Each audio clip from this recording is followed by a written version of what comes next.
Bem-vindos ao Explique-me Isso.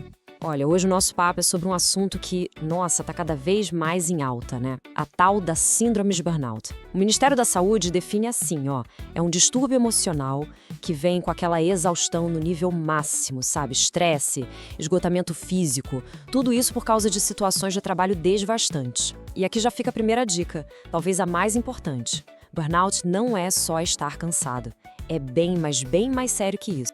A gente costuma associar isso a profissões com muita pressão, né? Tipo médicos, professores, policiais. Mas a real é que ninguém tá imune. E é aí que a coisa fica interessante.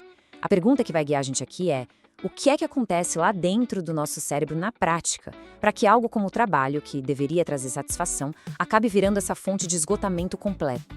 Então vamos lá, vamos entender isso a fundo. A neurociência já provou que burnout não é frescura ou só um sentimento ruim. Não, é uma coisa biológica mesmo. Sabe aquele estresse crônico? Aquele que parece que nunca acaba? Pois é, ele literalmente vai lá e remodela o nosso cérebro. Muda a estrutura física e bagunça toda a química dele. Imagina que tem um verdadeiro cabo de guerra acontecendo dentro da sua cabeça. De um lado você tem a amígdala. Pensa nela como um alarme de incêndio do cérebro. Com estresse o tempo todo, esse alarme simplesmente não desliga mais. Fica disparado, deixando a gente sempre ansioso, com medo. E do outro lado da corda tem o hipocampo, que é o nosso centro de memória e aprendizado. E o que acontece com ele? Ele pode encolher, literalmente. Pensa no estrago. A gente fica super reativo no modo luta ou fuga o tempo todo e, ao mesmo tempo, com a memória e a capacidade de aprender prejudicada. E não para por aí. A mudança não é só na arquitetura do cérebro. A química dele também vai para o espaço. Pensa na serotonina e na dopamina como a nossa dupla dinâmica do bem-estar e da motivação. Com o burnout, essa dupla fica totalmente desequilibrada. A serotonina, que é tipo o nosso maestro do bom humor, se perde. E a dopamina, que dá aquele gás, aquela sensação de conseguir, também some do mapa. E o resultado a gente já imagina, né? Perde o ânimo, a alegria, a vontade de fazer as coisas simplesmente desaparece.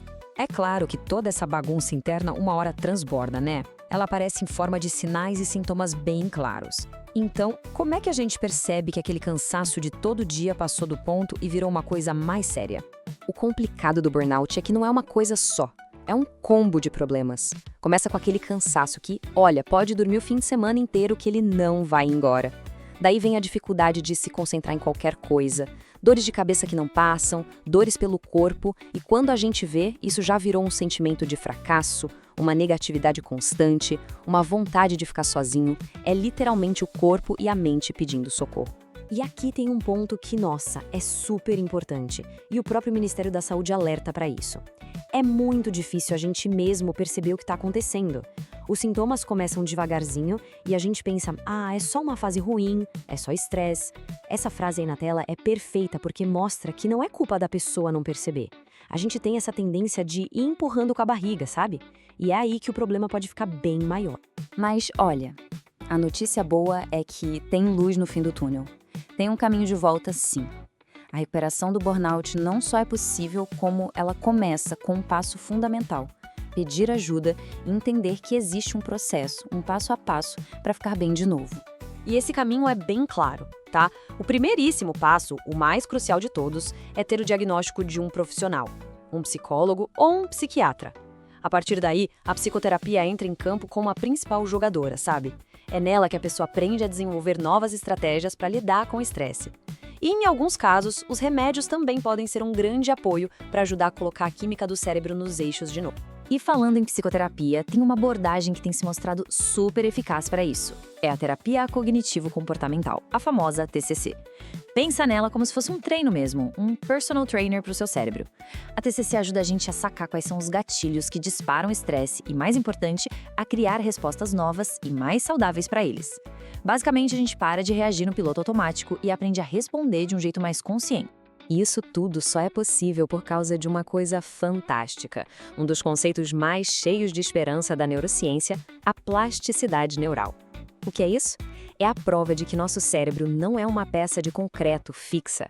Pelo contrário, ele tem uma capacidade incrível de se reorganizar, de se adaptar, de criar novos caminhos. É essa habilidade que faz a recuperação do burnout ser uma realidade. Aquele cérebro que foi modificado pelo estresse pode, sim, ser reprogramado para voltar a um estado de bem-estar. Ok, tratar é fundamental. Mas, tão importante quanto, ou até mais, é a prevenção. Então, como é que a gente pode criar um estilo de vida que seja mais à prova de esgotamento? Olha, as estratégias são, na verdade, coisas bem práticas, do dia a dia e que focam muito em equilíbrio. Tipo, definir metas que sejam realistas pra gente não se afogar em trabalho. Fazer questão de ter tempo pro lazer, sabe, com amigos, família. Outra coisa, conversar, botar pra fora o que tá sentindo com alguém de confiança. Dar uma quebrada na rotina de vez em quando ajuda muito. E claro, evitar álcool, cigarro e outras drogas que só vão bagunçar ainda mais as coisas. Parecem coisas pequenas, mas juntas elas criam uma baita barreira de proteção. E tem um pilar nessa proteção toda que é inegociável, mas que a gente vive tentando negociar: o sono. Gente, dormir bem, umas 8 horas por noite, não é luxo, é necessidade básica. É enquanto a gente dorme que o cérebro aproveita para fazer aquela faxina, sabe? A manutenção do dia, se recuperando do estresse e se preparando para o dia seguinte. E para fechar esse ciclo de autocuidado com chave de ouro, atividade física e exercícios de relaxamento. Pensa neles como válvulas de escape.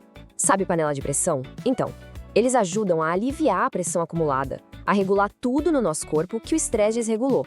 É fundamental. Bom, a gente passou por tudo isso e fica uma reflexão bem importante no final. A gente falou muito de estratégias individuais, do que cada um pode fazer. Mas a verdade é que o burnout, na maioria das vezes, nasce no ambiente de trabalho. Então a pergunta que fica não é só individual, é coletiva. É para todo mundo. Como é que a gente pode, juntos, como sociedade, como empresas e até como colegas de trabalho, criar ambientes que cuidem da saúde das pessoas em vez de levar elas ao esgotamento?